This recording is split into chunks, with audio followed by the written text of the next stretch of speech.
Hi students, welcome to Dear Time. This is Drop Everything and Read.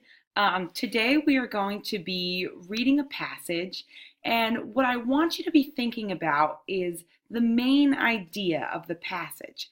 Sometimes whenever I read a story, I have a hard time understanding what it's really talking about. So today I want to teach you guys how to be detectives so that you can always understand what a story's talking about on the first time you try to read it.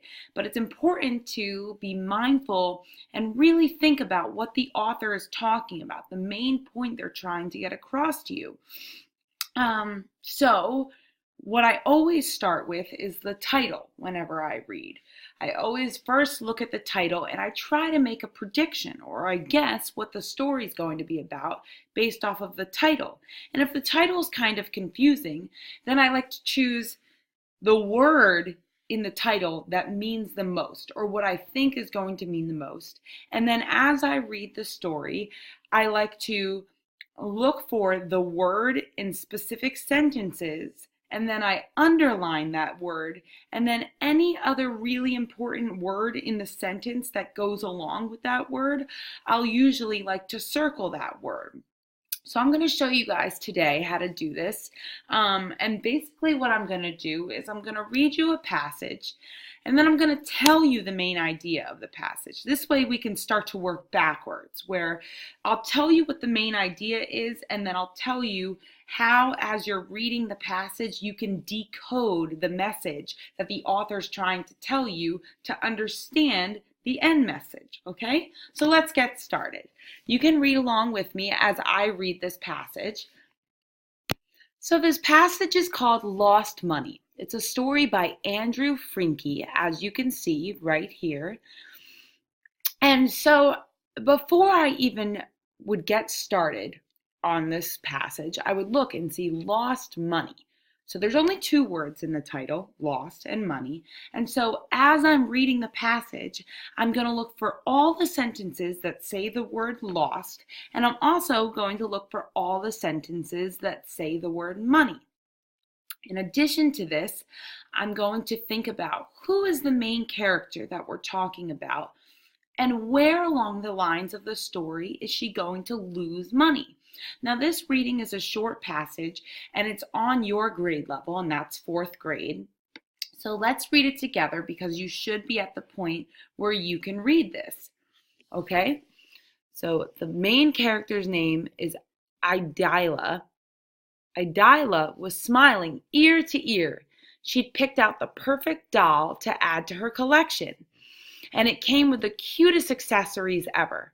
They were going to be fun to play with, and her best friend Susan was sure to be jealous. So far, there's two characters. There's Idylla and there's Susan. Who do we think the main character is going to be? Well, the story started with Idylla, so if I had to guess, I think it would be Idylla. And based off of our guess that we had with lost money, I think that Idylla at some point during the story might lose her money. But let's see. So she got in line for the cashier behind a young boy who was buying a robot. So do we think the young boy is the main character, or do we still think Idylla is the main character? I think it's Idylla, but let's keep reading. She smiled because he reminded her of her younger brother. She waited her turn and then took her purchase up to the register. She smiled and handed it over.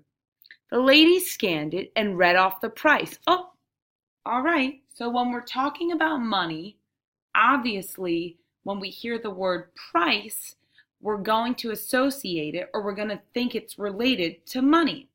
So if I were you, what I would do in my reader's journal right here is first, I would write the title. It's lost money. Now, any word I hear that's associated with money, I'm going to write down underneath the title. So I'm going to write down price. Okay? So as you can see, I just did that right here. And please follow along and do the same thing. Okay? And so here's going to be my word bank that I'm going to write associated words with that are just as important. And then there's characters, okay? So now you can start to see these are ways to make sense of a story. So far we have Idylla, who I'm writing down, okay? We have Susan, who's her friend, okay, who she wants to share this doll with. There's the younger boy in front of her, and there's a cashier. Okay, so let's continue reading. It says here, the lady scanned it off and read off the price. Everything was going like it should. Then Idylla reached for her money. Okay, so now we're getting to the point where Idylla's reaching for her money. Okay, so now we know we're talking about Idylla and the lost money. She always kept it in her back pocket, but when she reached for it, there was nothing there. A cold sweat broke across her forehead, and a sick feeling hit her like a punch in the gut. She frowned and patted down her pocket and searched her other pockets while the woman looked at her expectantly. She felt a blush filling her cheeks, and she stood there without any money. Okay, so without money, I'm going to write under the word bank here, without money. So first is priced, second is without money. So as you can see here, I'm writing down the key details, okay? And I'm not going to write down the details that don't matter. So while Idylla did feel sick and she started to feel worried, which I'm sure all of you have felt at some point or another, in your stomach, you get that little pit. Those aren't the key details, nor is the fact that the boy looked like her brother. These are things that as you're reading a story, you can kind of start to weed out. But don't cross it out. If I were you, I would circle what's important versus what you don't think is important. You see, this is how you become a detective, okay? So let's continue reading. She frowned and patted down her pocket and searched her other pockets while the woman looked at her expectantly. She felt a blush filling her cheeks as she stood there without any money. I'm sorry, but I seem to have lost my money, she said weakly and helplessly and looked around at the floor around her.